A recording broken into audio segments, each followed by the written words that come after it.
اللهم آمين يا رب العالمين. وبعد قال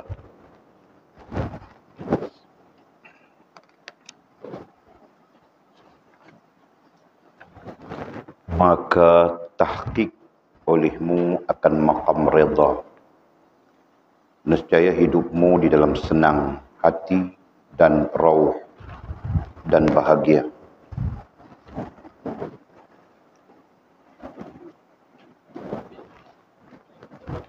Depan dah. Oh, sampai pasal dah. Habis dari situ. Pasal baru lah.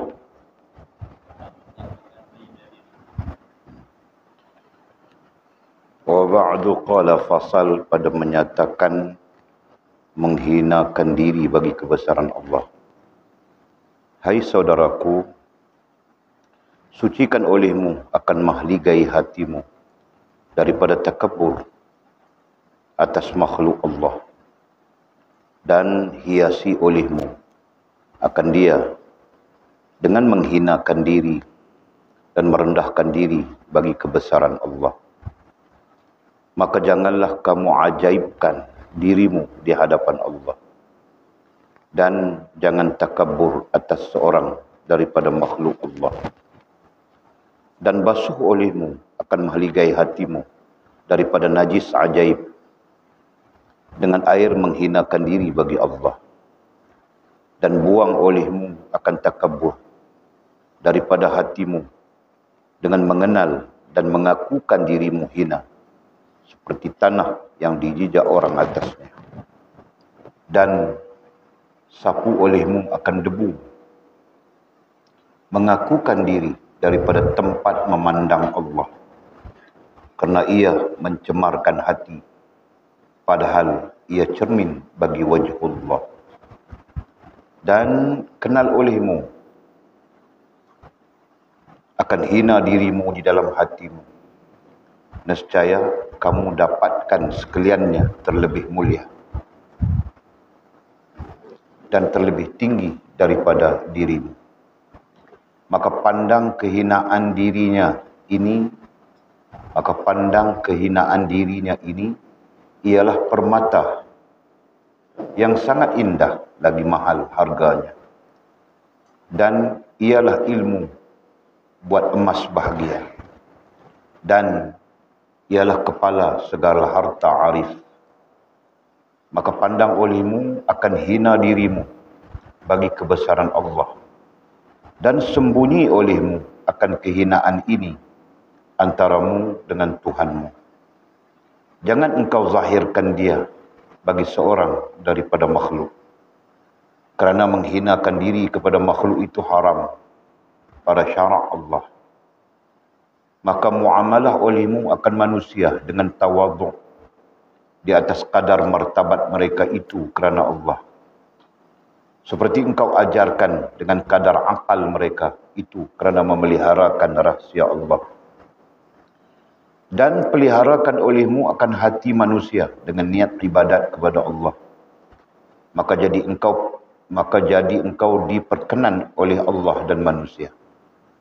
Maka tiap-tiap ketika sebut olehmu akan Allah, dan buang olehmu takabur dan ajaib daripada Baitullah, yakni pada hati kamu, supaya jadi engkau daripada rijalullah dan merendahkan dirimu bagi Allah, nescaya dapat engkau padanya akan sampai kepada Allah. Kemudian kata musannif fasal, pada menyatakan fakir hakiki kepada Allah. Okey, kita sambung topik baru daripada kitab Jala'ul Qulub bi Dzikrillah, pada bicara ilmu tasawuf falsafi. Ya.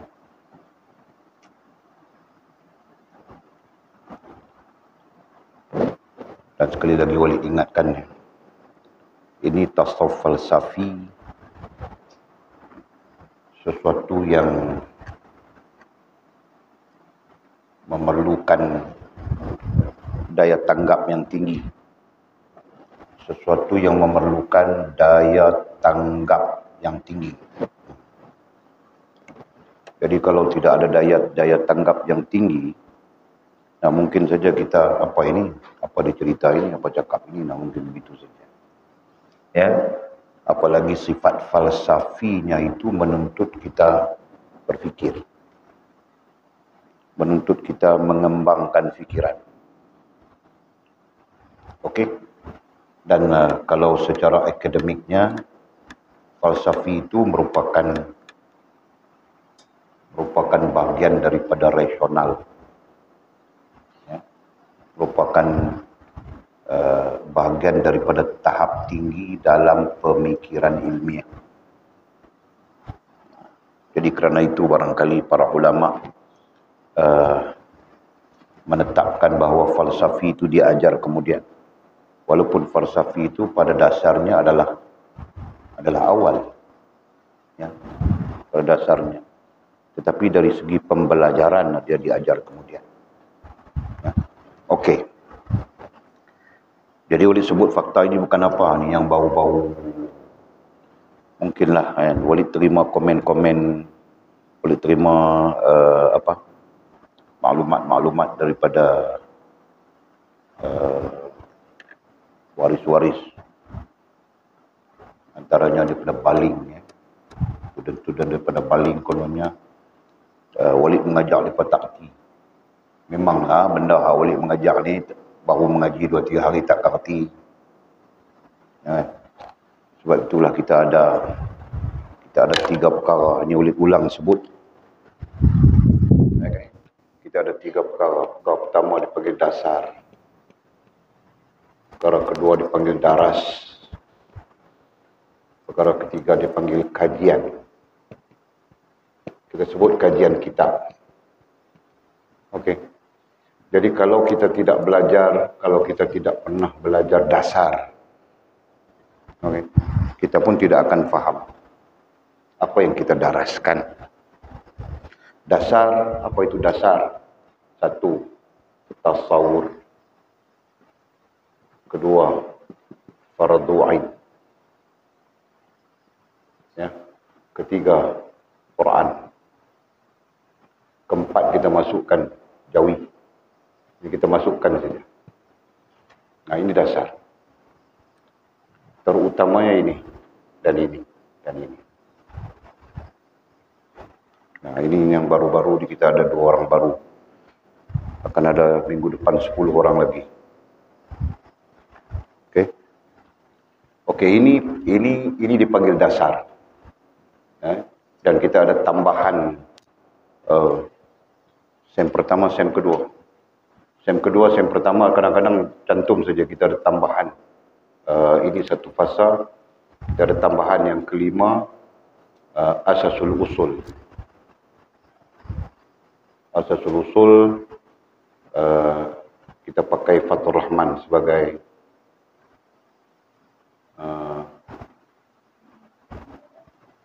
rujukan. Okey. Asasul usul. Ini antara subjek-subjek penting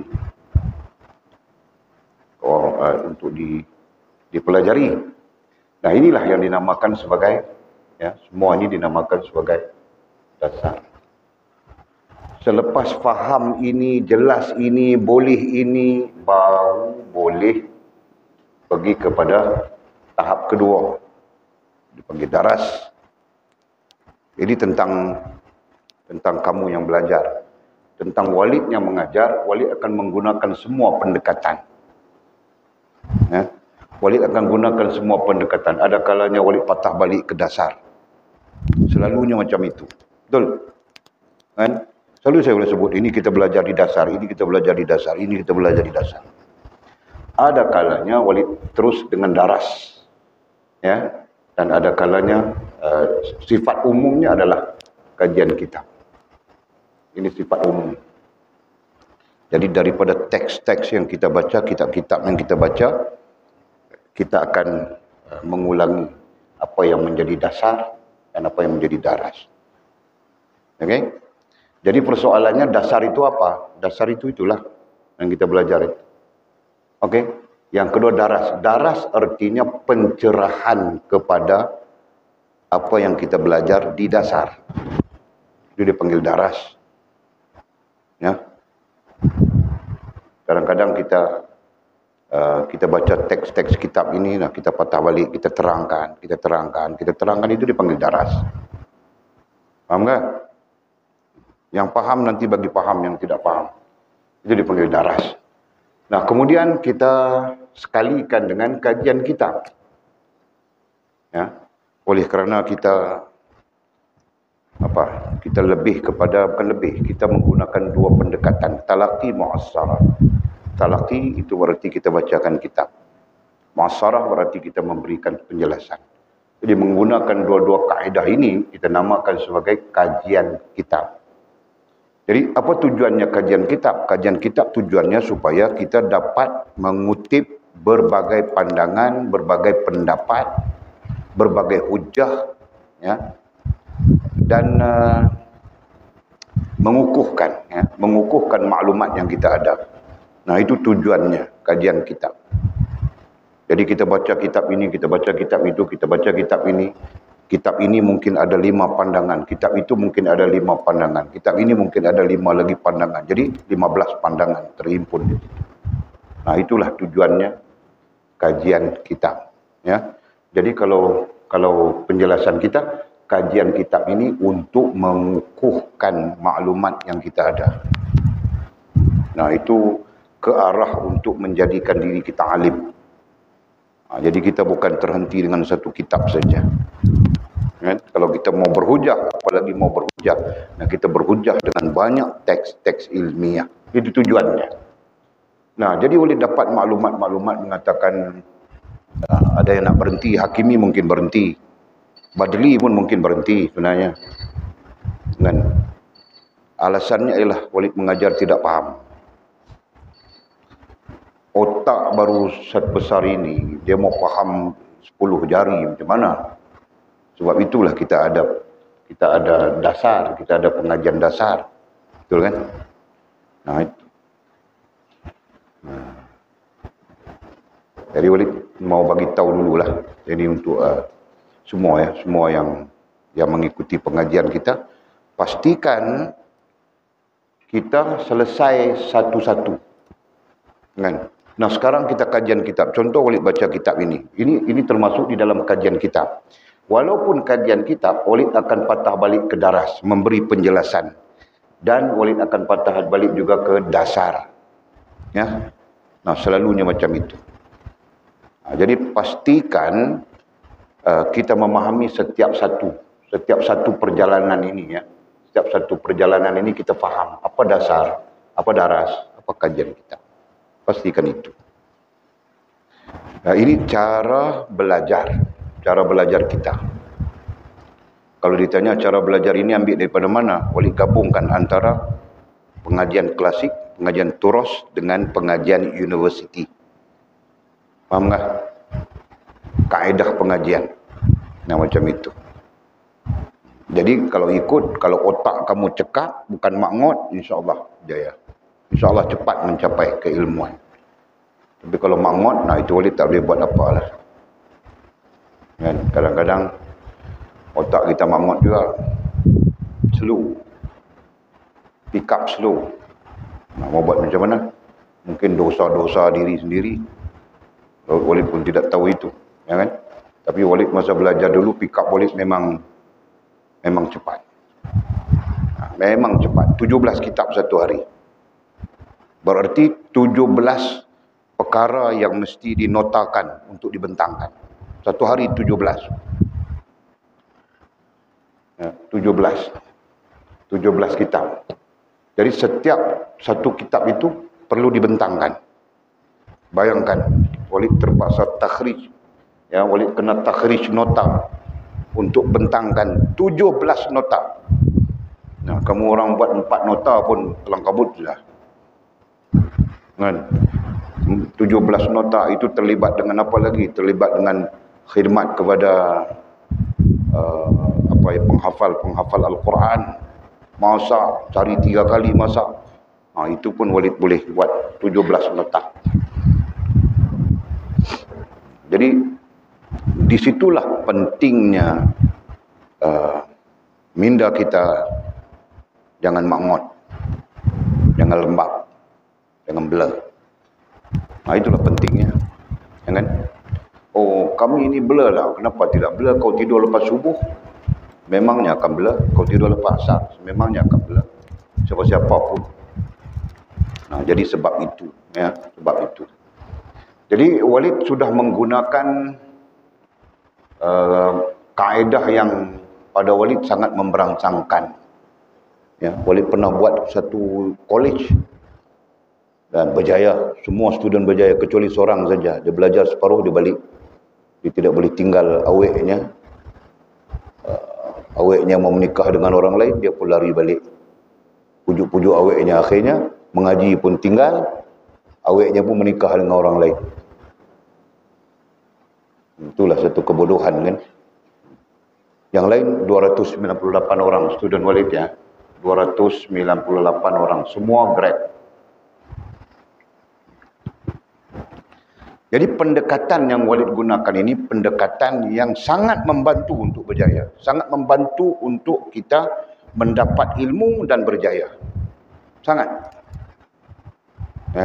Dari sudut pendekatan. Dari sudut kaedah. Nah, selebihnya terletak pada diri masing-masing lah. Kalau boleh cakap jangan tidur lepas subuh. Tidak peduli mau tidur juga, nak kau tunggu. Kau tunggu saja sekejap.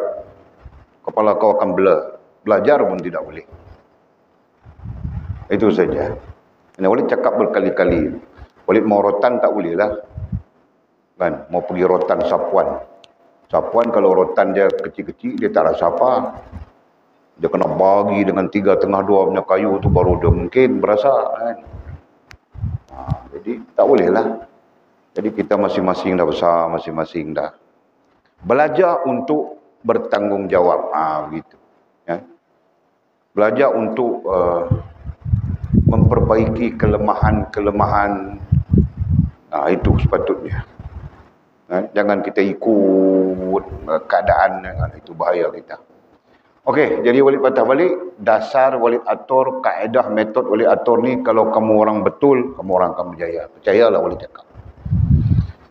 Kalau kau ada duit, kau ambil SPM ke, kau ada SPM ke, kau pergi masuk universiti, kau akan jadi student yang paling baik. Nah, itu student Walid 298 orang, tolak 1 sehingga 297. Semuanya jahit jiddan. Semua. Yang belajar dulu, Walid buka college dulu, twinning. Mengajar macam ini juga, sama aja. Cuma ada syllabus universiti. Jadi kita pakai syllabus universiti, pendekatan kita pendekatan ini. Nah, semua jahit jiddan. Ya. Ada seorang makbul, tapi dia repeat. Dia tidak puas hati dengan makbulnya, dia repeat. Sudah dia repeat, dia pun dapat jahit jiddan. Semua. Jahit jiddan artinya terbaik. Jadi disitulah ya, boleh ingatkan supaya tak terjadi macam macam Hakimi, macam Badli, macam siapa lagi seorang itu. Nah, dia orang ini kepalanya tidak tentu. Jadi dia fokus Walid mengajar. Walid mengajar ini kajian kita, Walid mengajar ini daras, peringkatnya tinggi. Berarti dia tak sepatutnya fokus itu. Dia sepatutnya fokus dasar. Faham tak? Nah, begitu. Yang kajian kitab ni apa? Kau dengar saja. Supaya nanti kau mudah. Begitu. Faham? Pastikan itu. Okey. Jadi boleh sebut fakta ini pertama sekali kerana kita ada student baru yang akan mengikuti, akan join kelas tahap 1, semester 1, tetapi di akhirnya dia akan ada pertambahan 4 bulan. Jadi Walid sentiasa rekodnya. Nanti kena daftarkan. Siapa yang masuk, baru masuk itu daftarkan. Okey, jadi kita lanjutkan kitab kita, masuk kepada fasal baru, pada menyatakan menghinakan diri bagi kebesaran Allah SWT. Secara kerohanian, secara falsafi, menghinakan diri kita atas kebesaran Allah itu adalah satu kewajaran. Untuk apa? Untuk merendah ataupun menghilangkan sombong kita terhadap Allah Subhanahu wa taala. Jadi menghinakan diri ini supaya kita keluar daripada kesombongan diri. Kesombongan diri kepada terhadap Allah Subhanahu wa taala.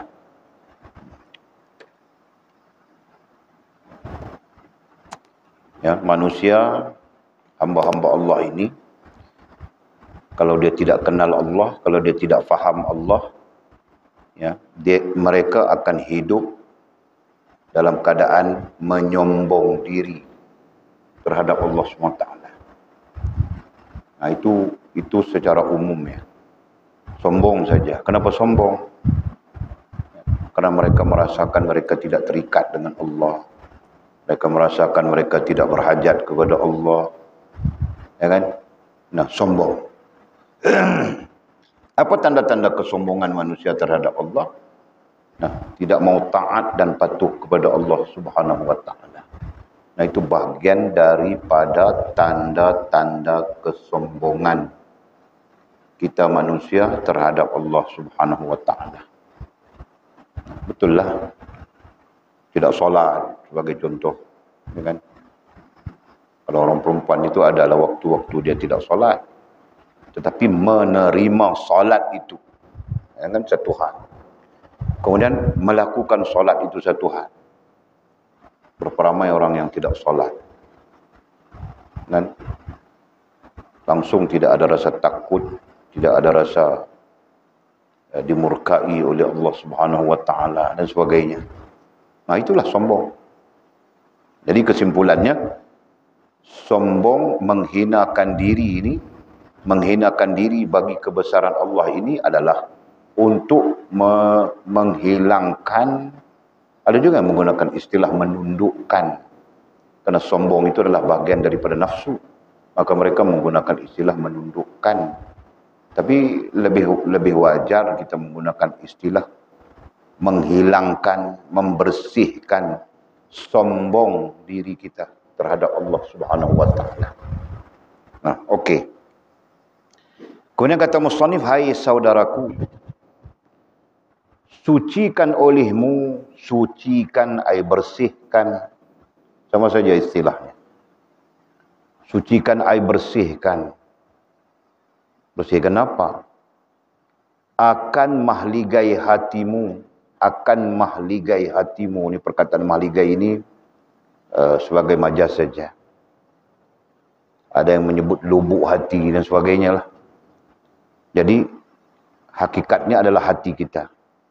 Hakikatnya adalah perasaan kita. Hakikatnya adalah fahaman kita. Bersihkan, sucikan, bersihkan hati kita, bersihkan perasaan kita, bersihkan fahaman kita daripada takabbur. Daripada takabbur. Takabbur itu apa? Takabbur itu sombong. Ya kan? Takabbur dalam terjemahannya adalah sombong. Sombong adalah sifatnya sang iblis. Aba wastakbara wa kana minal kafirin. Makhluk Allah yang mula-mula sombong terhadap Allah Subhanahu wa taala adalah sang iblis. Maka Allah mengatakan aba wastakbara. Maka sang iblis itu takabbur, ai sombong. Kana minal kafirin. Maka kerana itulah dia menjadi kafir.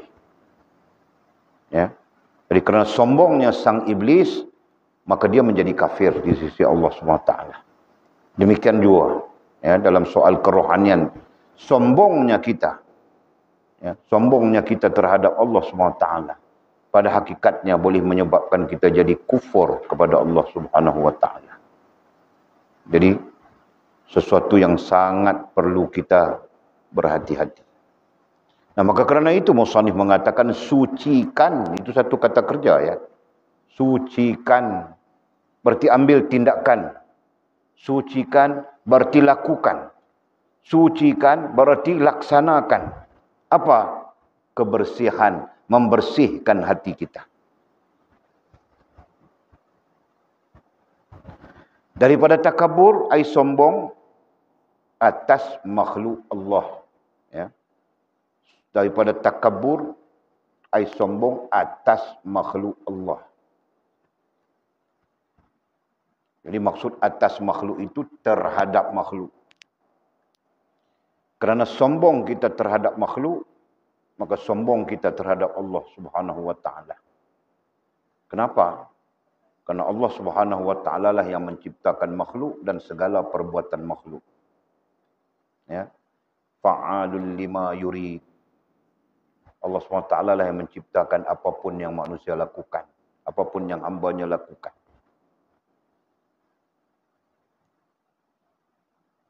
Dan katanya, dan hiasi olehmu.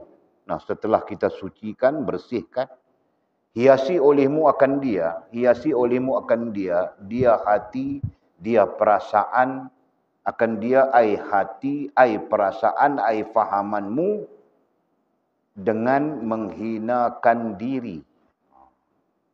Dengan menghinakan diri.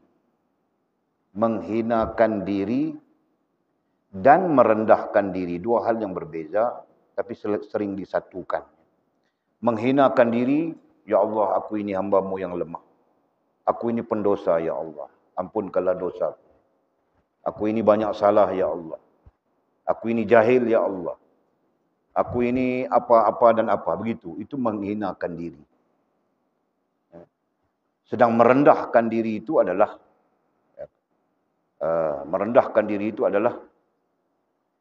kehambaan. Ya kan? Merendahkan diri itu adalah rasa kehambaan.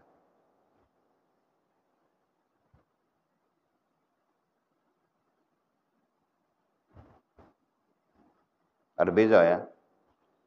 Nah, rasa kehambaan itu lain. Seperti kita, kalau kita makan gaji dengan suatu majikan, nah jadi ada perbezaan di antara kita sebagai pekerja dengan majikan. Ada perbezaan, ada rasa, ya kan? Mana boleh kita cakap lebih kurang dengan majikan kita. Berarti kita cakap dengan penghormatan dan sebagainya. Nah, itu semua datang daripada rendah diri. Ya, kita merendahkan diri kita. Nah, adapun menghinakan diri itu ialah kesedaran. Nah, itu yang boleh kaitkan dengan sedar diri itu. Satu kesedaran bahawa kita ini ada kesalahan, ada dosa, ada kesilapan-kesilapan yang terkait dengan Allah dan terkait dengan agama langsung. Itu. Jadi maknanya apa? Makna menghinakan diri itu adalah sedar diri. Ya, makna secara ilmiah adalah sedar diri. Dan makna merendahkan diri itu adalah rasa kehambaan bagi terhadap kebesaran Allah. Ya.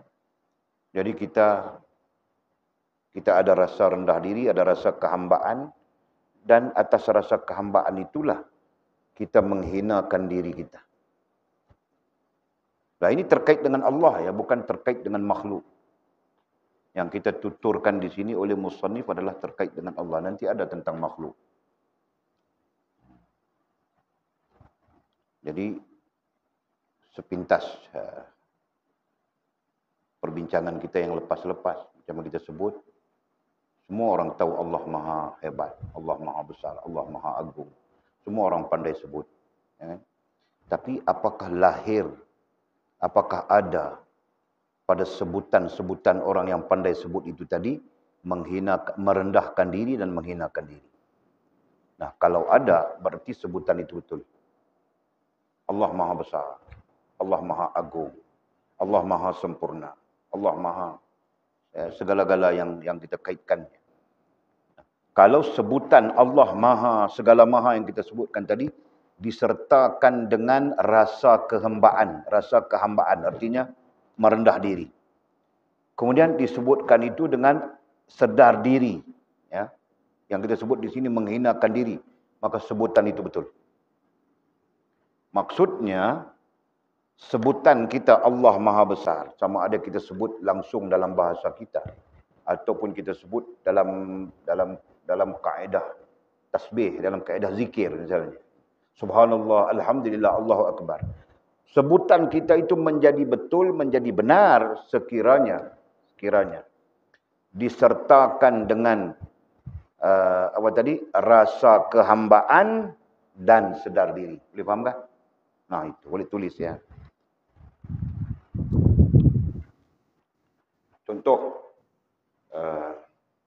orang menyebut Allahu Akbar sebagai tasbih, sebagai apa? Ya, ataupun subhanallah. Jadi sebutan ini perlu ada pertama rasa kehambaan. Campur sedar diri ya. Rendah diri itu tadi sedar diri. Betul tak? Menghina diri, menghinakan diri itu sedar diri. Okey. Rasa kehambaan itu satu, sedar diri itu satu. Nah, berarti sebutan kita itu benar ya. Sebutan kita itu benar. Boleh faham tak? Nah, kalau kita cuma menyebut tanpa ada rasa kehambaan, tanpa ada rasa sedar diri, subhanallah, alhamdulillah, Allah Akbar, atau zikir apapun, nah berarti kita cuma menyebut di mulut. Yaquluna bi alsinatihim laisa fi qulubihim. Itu alamatul munafiq. Salah satu alamat munafiqin.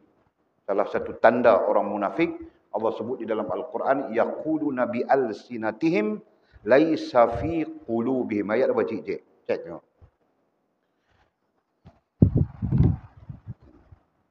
Mereka berkata dengan lidah mereka, tetapi tidak dengan hati mereka. Bukan berkata dengan hati itu maksudnya hati pun menyebut subhanallah. Itu satu hal. Tapi hati itu sifatnya lebih kepada yang kita sebutkan. Rasa kehambaan dan sedar diri. Nah itu pun kita belajar sudah. Tentang amal itu perlu berlaku dalam dua perkara. Secara rohaniahnya dan secara jasmaniah. Itu di dasar kita belajar.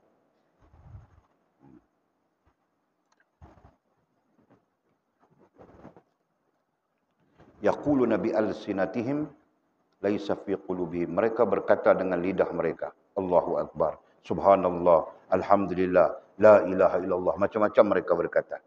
Laisa fi qulubihim, tapi tidak dengan hati mereka. Nah inilah ya, sebagai penjelasan kepada kenapa kita perlu merendah diri, perlu rasa kehambaan, kenapa kita perlu menghinakan diri, sedar diri, kesedaran. Kenapa? Untuk menjadikan sebutan kita itu sebagai satu amal yang mulia di sisi Allah Subhanahu wa taala. Nah, baru dinamakan zikir. Jika tidak, dipanggil cakap saja, sebut saja. Nah, itulah yang dikatakan dalam Al-Quran, ayat yang Walid baca tadi. Jadi kemudian kata musannif, maka janganlah kamu ajaibkan. Janganlah kamu ajaibkan. 78 ajaibkan diri. Yakni janganlah kamu rasa ujub, rasa diri istimewa. Lebih-lebih lagi ketika kamu kuat beramal ibadah. Jadi janganlah kamu ajaibkan. Perkataan Arabnya ujub saja. Ya, apa itu ujub? Ujub itu merasa diri hebat. Ya kan? Merasa diri hebat, merasa diri bagus, diri baik. Merasakan sampai-sampai kemuncak kepada keburukan ujub itu adalah orang semua tidak betul, kau seorang saja yang betul. Nah, itu kemuncak kepada keburukan ujub itu tadi. Jadi siapa-siapa yang terkena penyakit ujub, ini bahagian daripada penyakit mazmumah ya. Bahagian daripada penyakit mazmumah, penyakit yang dikeji. Penyakit-penyakit hati yang dikeji. Salah satunya adalah ujub itu. Jadi kalau dari segi nota kaki itu, Ujub itu dikatakan merasa diri istimewa. Kan? Merasa hebat. Merasa pandai. Merasa segala-gala lah. Itu disebut sebagai ujub. Janganlah kita ada itu. Maka janganlah kamu ujub dirimu di hadapan Allah, katanya. Janganlah kita merasakan diri kita hebat di hadapan Allah. Ya. Karena kita sentiasa berhadapan dengan Allah Subhanahu wa taala. Jumpa je. Tak jumpa?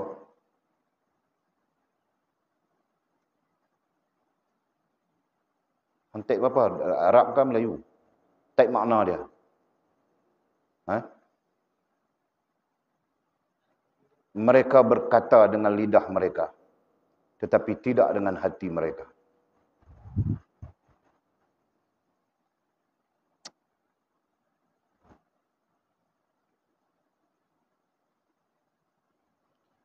Maka janganlah kamu ajaibkan ai ujub dirimu di hadapan Allah. So, jangan kita rasa kita hebat, jangan kita rasa kita istimewa, jangan kita rasa kita bagus. Jangan kita rasa kita terbaik dan sebagainya, ya, di hadapan Allah SWT. Nah, adapun di hadapan Allah itu makna tawajjuh yang kita telah bincang. Ya kan? Bahagian daripada makna tawajjuh, ya, sebagai menunjukkan bahawa kita sentiasa berhadapan dengan Allah. Bukan solat saja, bukan puasa saja, bukan ibadat-ibadat saja. Ibadat-ibadat khusus maksudnya, bukan itu saja. Ya, sedangkan orang-orang kerohanian orang-orang kerohanian punya fahaman bahawa kita sentiasa berhadapan dengan Allah Subhanahu wa taala. Justru dia Maha melihat, dia Maha mendengar, Maha mengetahui, Maha segala-galanya. Nah, jadi kita sentiasa berhadapan. Jadi kesedaran itu penting. Cuba. Baik. Internet slow. Masalah internet itu. Ada 4 tempat Allah sebut macam itu dalam Quran. Okey. Dan katanya, dan jangan takabur. Nah, diulang lagi. Dan jangan takabur, ai sombong. Atas seorang daripada makhluk Allah. Ya. Dan jangan takabur, jangan sombong kita atas seorang daripada makhluk Allah. Maksudnya jangan kita sombong terhadap makhluk Allah juga. Ya. Selain daripada jangan sombong terhadap dengan Allah, kita juga jangan sombong terhadap makhluk Allah Subhanahu wa taala. Nah, di sanalah perbincangan ilmiahnya. Sombong terhadap makhluk Allah Subhanahu wa taala berarti sombong kepada Allah. Perbincangan ilmiah kemudian. Kita sombong terhadap makhluk Allah, berarti kita sombong terhadap Allah. Ini sombong yang syar'i, ya. Ini berkaitan dengan syar'i. Kalau ada kalanya kita perlu sombong. Sebagai contoh, ya, orang lelaki kacau kita. Lelaki ajnabi yang tidak ada kena mengena dengan kita. Ya, dia mengganggu kita. Nah, itu perlu kita sombong. Hakikatnya bukan sombong, hakikatnya adalah menjaga, ya, menjaga agama. Itu hakikatnya. Tapi orang-orang ni selalu dia gunakan istilah, jangan sombong. Assalamualaikum, tak jawab dosa, jangan sombong. Nah, sampai macam itu. Sapuanlah selalu guna macam tu ayat dia. Tak ada. Tak ada, tak apa. Itu bukan sombong. Jadi maksudnya di sini adalah sesuatu yang tidak menyalahi syariat Allah Subhanahu wa taala. Nah, itu. Jadi jangan takabur atas seorang daripada makhluk Allah. Teks itu menunjukkan kepada kita, pertama, jangan ujub. Ya, jangan merasakan diri kita istimewa, hebat, pandai di hadapan Allah. Kan? Selalulah kita menghinakan diri di hadapan Allah dan merendahkan diri di hadapan Allah SWT. Dan jangan takabur, Artinya jangan sombong atas seseorang daripada makhluk Allah SWT. Jelas sudah tadi. Dan katanya, dan basuh olehmu. Nah, basuh sama saja dengan sucikan, bersihkan tadi. Dan basuh, ai sucikan, bersihkan olehmu akan mahligai hatimu, wali tinggal perkataan mahligai ya. Ini majaz saja. Dan basuh, ai sucikan, bersihkan hatimu daripada najis ajaib. Daripada najis. Najis itu apa? Najis itu kotoran. Ya. Najis itu kotoran. Kotoran apa? Kotoran ajaib. Dia gunakan istilah ajaib. Kita pakai ujub saja. Nah, dia pun tulis ujub juga. Ya. Jadi ujub itu adalah satu kotoran rohaniah. Nah, sebab itulah kita perlu belajar tasawuf amali. Tasawuf asas. Ya, disebut sebagai tasawuf amali. Supaya apa? Supaya kita belajar tentang sifat-sifat mazmumah itu. Nah, apabila kita tahu sifat-sifat mazmumah, nah itulah kotoran yang mungkin menempat di dalam hati kita, di dalam perasaan kita, di dalam fahaman kita. Nah itu. Jadi salah satunya apa? Salah satunya adalah ujub. Nah, ujub itu adalah bahagian daripada kotoran yang boleh bertempat di hati kita. Jadi jaga.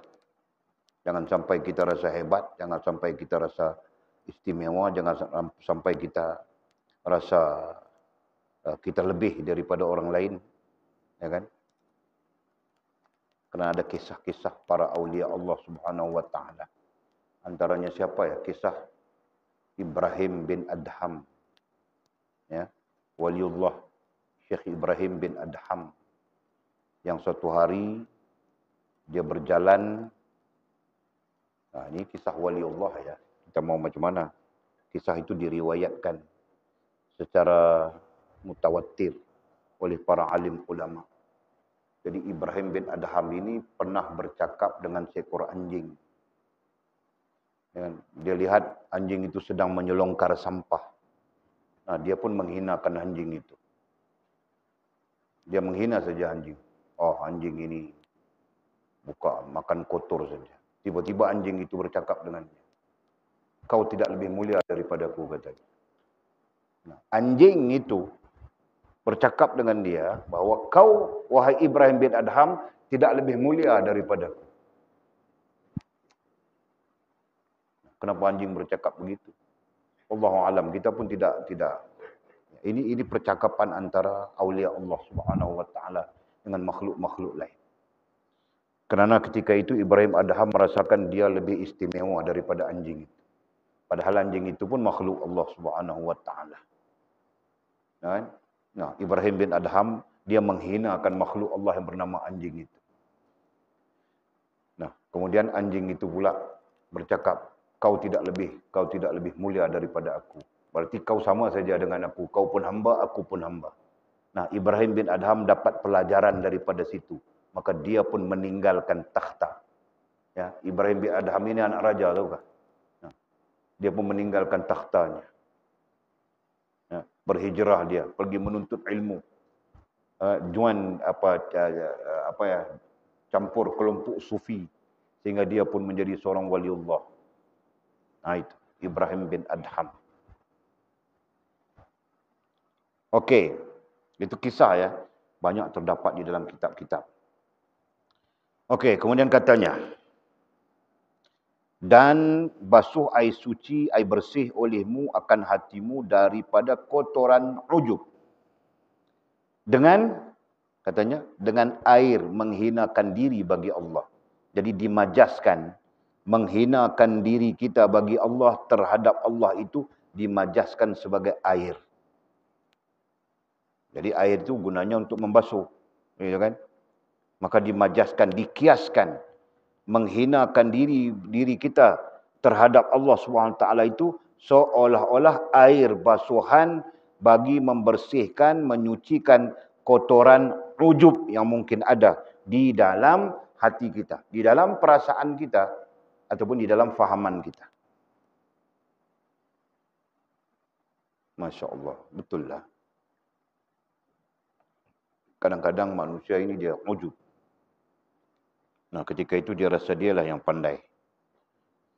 Ya. Ketika ujub itu menguasai hatinya, menguasai perasaannya, dia rasa dia pandai, dia rasa dia hebat, dia rasa dia segala-galanya. Padahal tetap saja lemah.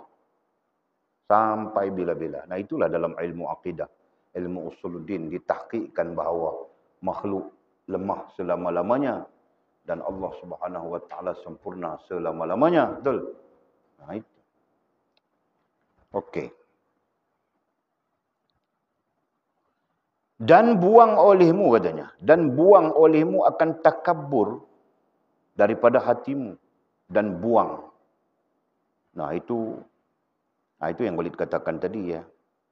Ada ulama menggunakan istilah tunduk.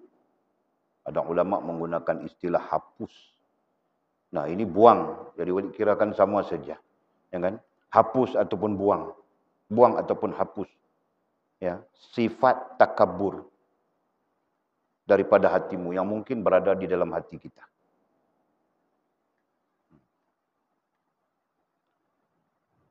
Dengan, nah macam mana mau buang itu? Dengan mengenal katanya. Dengan mengenal. Mengenal ai faham. Dengan mengenal ai faham. Mengenal apa? Faham apa? Faham bahawa ujub itu satu kotoran. Faham bahawa ujub itu suatu penyakit. Faham bahawa ujub itu suatu yang menjadi hijab antara kita dengan Allah Subhanahu wa taala. Itu mengenal. Mengenal ai faham. Nah, jika kita faham bahawa ujub itu kotoran, bahawa ujub itu penyakit, bahawa ujub itu hijab antara kita dengan Allah SWT, dan mengakukan dirimu hina. Nah, bila kita faham, baru kita boleh mengaku bahawa diri kita itu hina terhadap Allah Subhanahu wa taala. Jika tidak, kita merasakan kita besar saja, kita merasakan kita hebat saja. Nah, itulah yang ada pada manusia-manusia yang kenapa dan mengapa mereka tidak peduli urusan mereka dengan Allah, urusan mereka dengan agama. Betul kan? Adakah orang tidak peduli aina? Tidak peduli sembahyang, tidak peduli puasa, tidak peduli apapun. Adakah? Mana kau tengok? Kau tengok di mana? Nah, kau perlu jawab di mana kau tengok.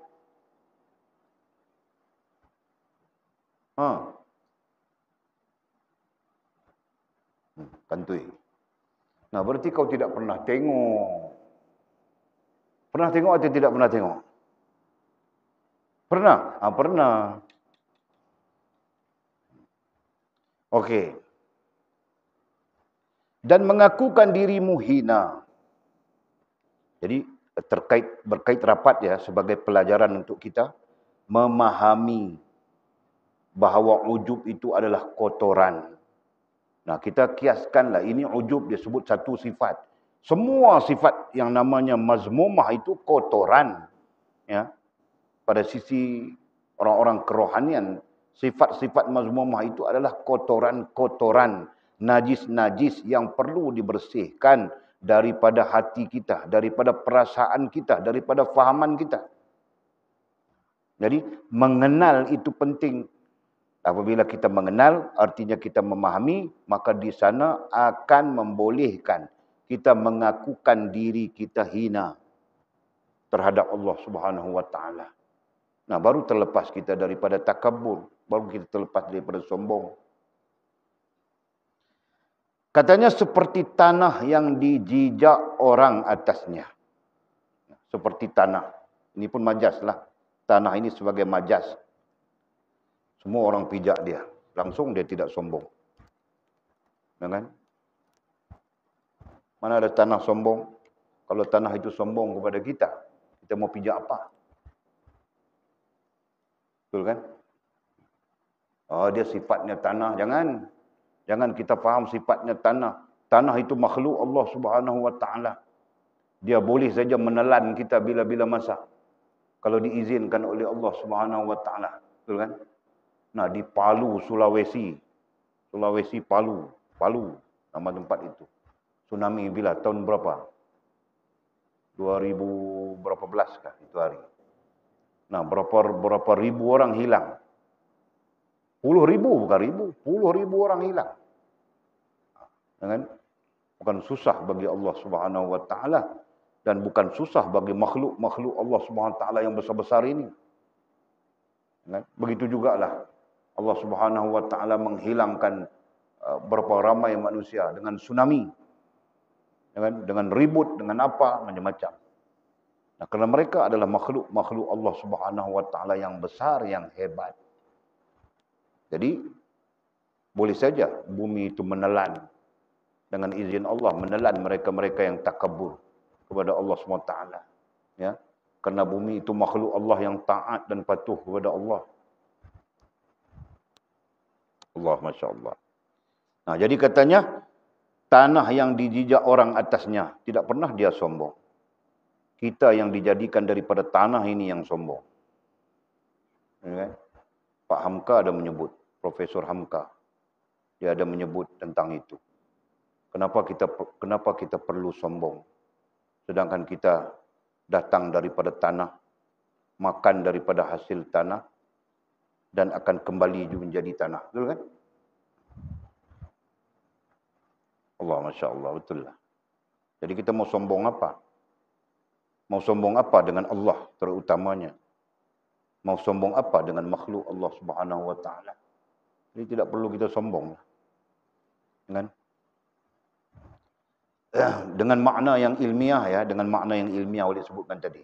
Nah, adapun seorang perempuan dia perlu sombong dengan seorang lelaki ajnabi. Hakikatnya itu bukan sombong, itu menjaga ikhtilat dipanggil. Ya. Menjaga ikhtilat. Nah, seorang lelaki pun ada ikhtilatnya, seorang perempuan pun ada ikhtilatnya. Jadi masing-masing perlu menjaga ikhtilat itu, betul? Ya kan? Mana boleh kau orang lelaki-lelaki kau buang baju jalan tunjuk kau punya dada. Mana boleh? Puan. Nan. Kan? Biarlah dada kita bulu apapun, jangan tunjuk orang. Itu adalah bahagian ikhtilat. Oh, aurat lelaki itu pusat dengan lutut saja. Ya, itu aurat, tapi ikhtilat lain. Faham tak? Sama saja perempuan. Sama saja. Perempuan pun perlu menjaga ikhtilatnya. Aurat lain, ikhtilat lain. Ikhtilat ialah apa-apa saja yang boleh menonjolkan dirinya. Itu disebut ikhtilat. Ada dua istilah ikhtilat. Satu berkaitan dengan pertunangan. Nah, itu fake. Ya kan? Tapi ikhtilat yang Walid maksudkan adalah sesuatu yang boleh menonjolkan. Nah, itu termasuk wangi-wangian. Sebab itu orang perempuan dilarang pakai wangi-wangi karena itu adalah ikhtilat. Macam itu. Faham kan? Nanti kau tanya, jadi kita beli minyak wangi mahal-mahal ni buat apa Walid? Bagi Walid lah.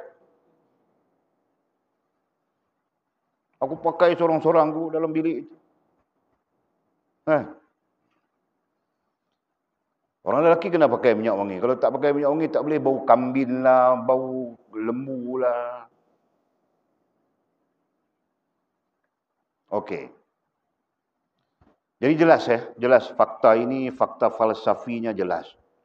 Kita perlu membersihkan ujub yang ada dalam diri kita kerana ujub itu adalah kotoran. Sementara ada ulama yang agak ekstrim lagi, dia mengatakan ujub itu adalah najis. Kotoran, najis. Nah, ini pun istilah najis digunakan ya. Dan untuk menyucikannya, kita perlu menghinakan diri terhadap Allah SWT.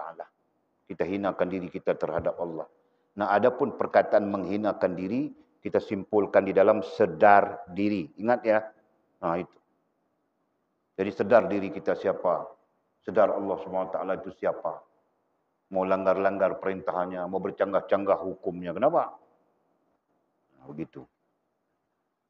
Dan mengaku dirimu hina. Nah, adapun mengaku diri hina itu terkait dengan sedar diri itu tadi.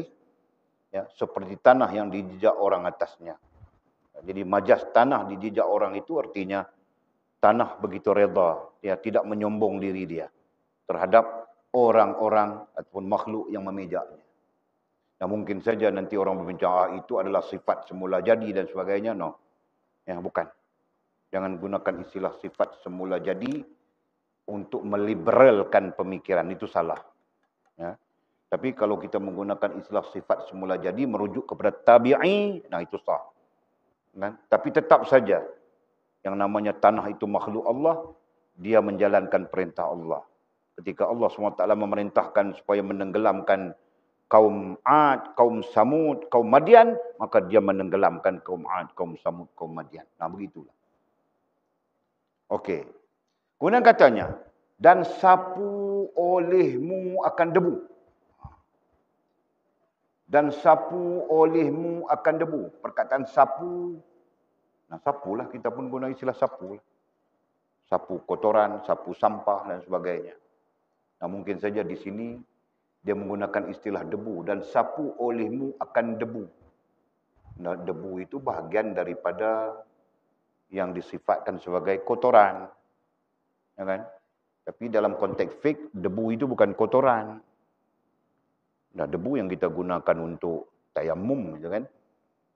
Jadi bukan kotoran. Jadi di sini maksud debu itu adalah bahagian daripada sama ada dia kotoran ataupun sesuatu yang mengkaburkan. Itu secara falsafinya. Dan sapu olehmu akan debu. Ya. Kalau kita gunakan tafsirnya itu tadi adalah sesuatu yang kabur, mengkaburkan. Nah, apa mengkaburkan? Mengaku diri daripada tempat memandang Allah Subhanahu wa taala. Jadi katanya debu di sini macam Maulid sebut tadi sesuatu yang mengkaburkan, betul lah itu. Jadi sapu, buang sapu, nah itu istilahnya karena dia menggunakan istilah debu, maka digunakan istilah sapu. Mengaku diri itu adalah bahagian daripada debu. Mengaku diri itu kotoran itu tadi, ya. Itu adalah kotoran, itu adalah najis. Istilah yang di bawah sana itu digunakan istilah najis, kemudian kita airkan dengan kotoran. Jadi sapulah debu. Mengaku diri itu terkait dengan merasa diri hebat itu. Mengaku diri ai ujub, itu istilahnya, ya kan? Dan sapu olehmu akan debu ai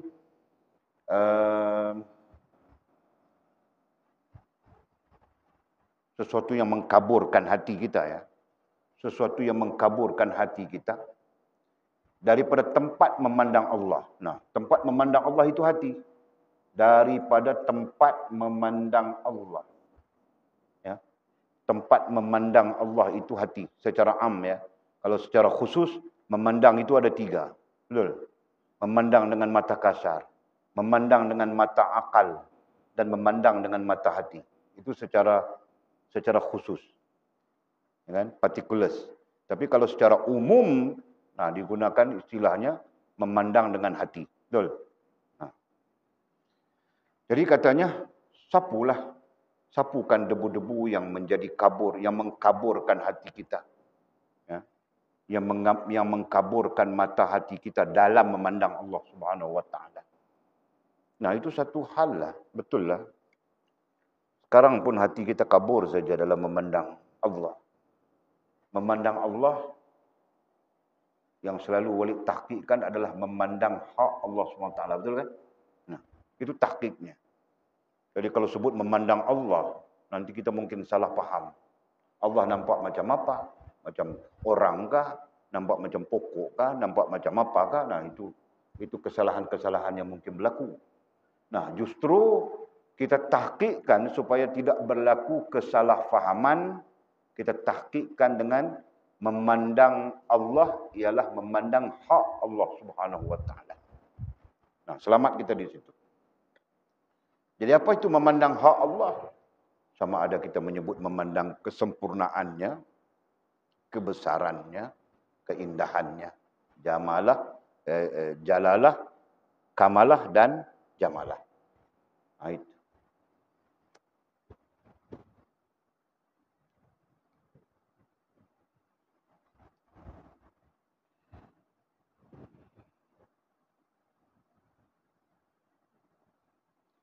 Kerana ia mencemarkan hatinya. Ini penjelasannya. Kerana ia debu. Ia debu yang kita sebut sebagai kabur itu tadi, kekaburan.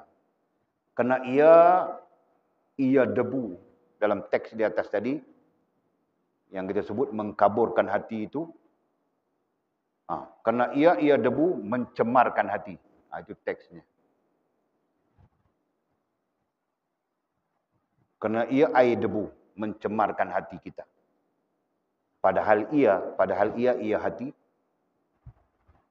Padahal ia hati kita cermin bagi wajhullah. Cermin bagi wajah Allah SWT. Wajhullah, apa dhabitnya wajhullah 81. Wajah Allah, yakni tajalli. Okey, boleh faham saja itu. Betul lah.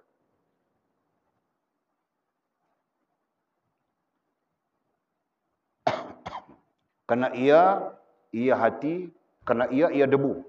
Ia yang pertama ini debu. Mencemarkan hati. Mencemarkan ay mengotorkan hati. Padahal ia hati.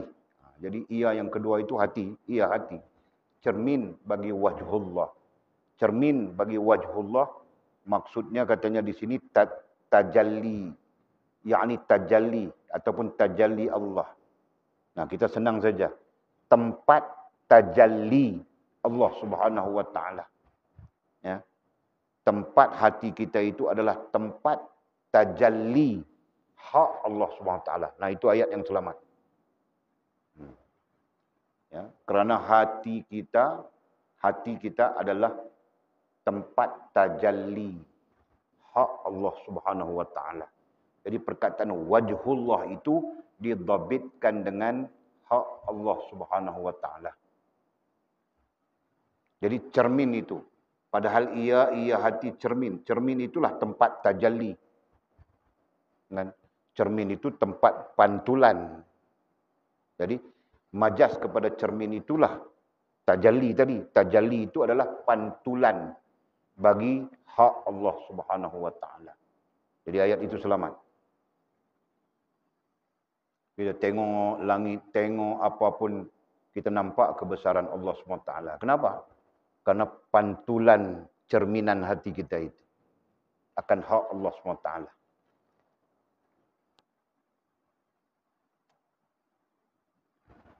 Kemudian kata musannif, dan kenal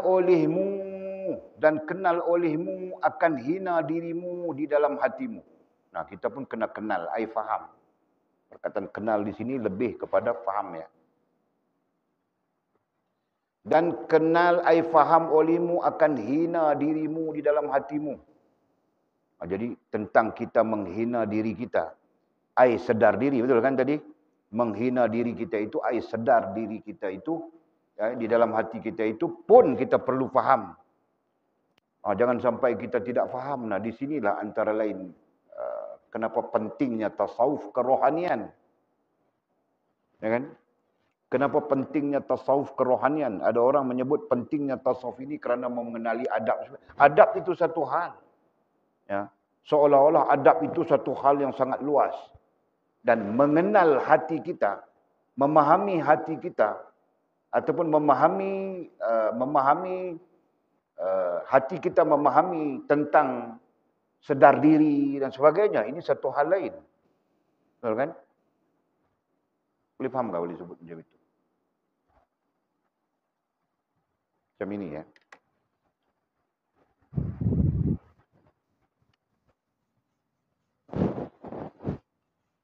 Ada satu pemadam lagi, mana pergi? Oh, ni.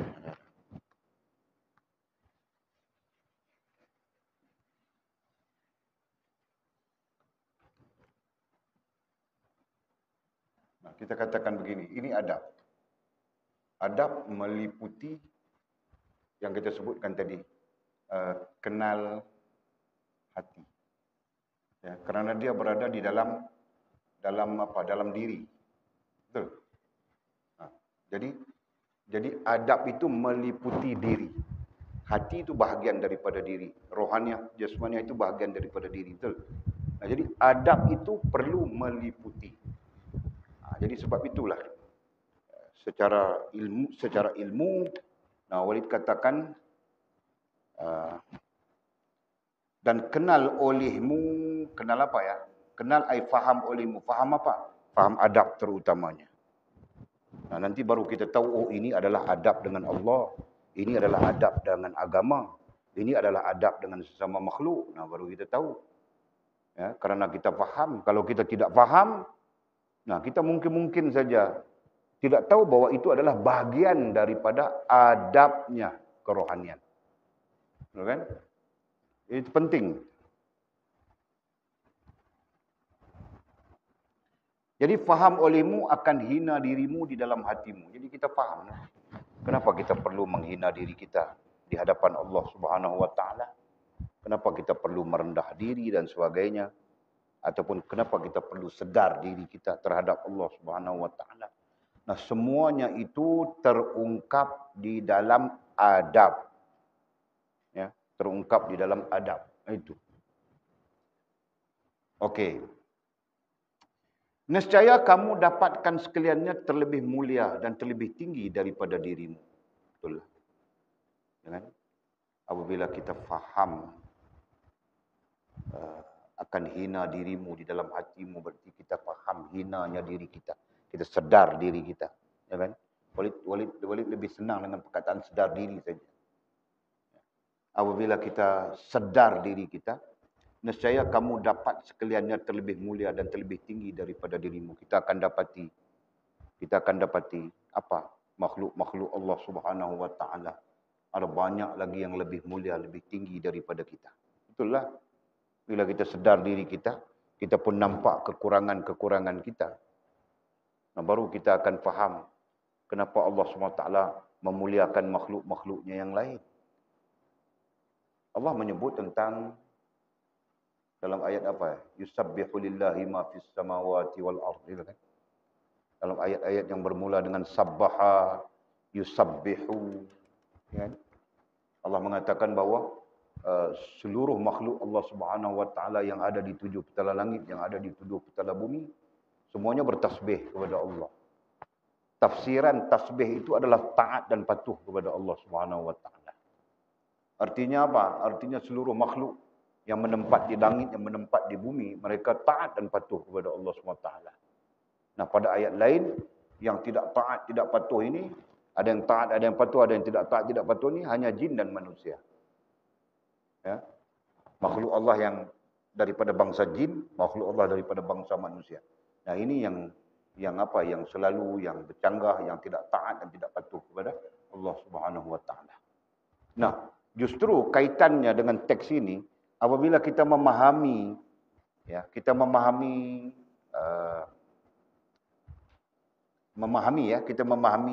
kalau dikaitkan secara umum, memahami Allah, memahami adab dan sebagainya.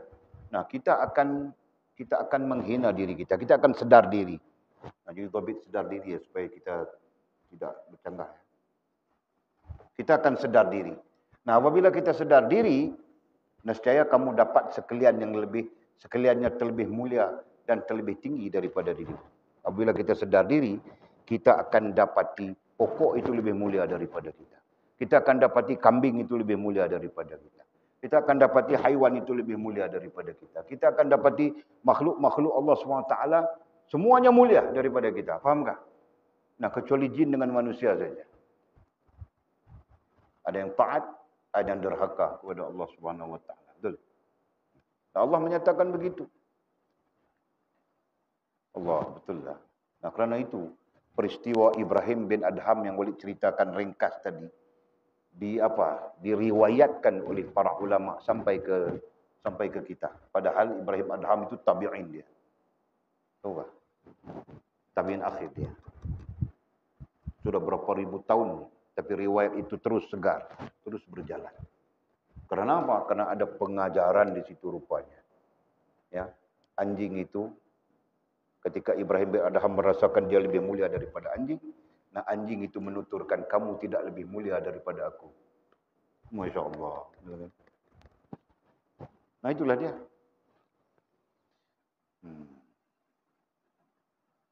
Maka katanya, maka pandang kehinaan dirinya ini ialah permata yang sangat indah lagi mahal harganya. Okey. Jadi musannif khitabkan. Maka pandang ai pandangan. Pandang itu satu pandang ya, pandang. Kalau sebut pandangan, nah itu lebih kepada konsep ilmiah yang sedang kita belajar. Ya kan? Akal, pemikiran, pandangan dulu kan? Okey. Maka pandangan kehinaan dirinya, siapapun yang mencapai pandangan kehinaan diri terhadap Allah Subhanahu wa taala, ini ialah permata yang sangat indah lagi mahal harganya pada sisi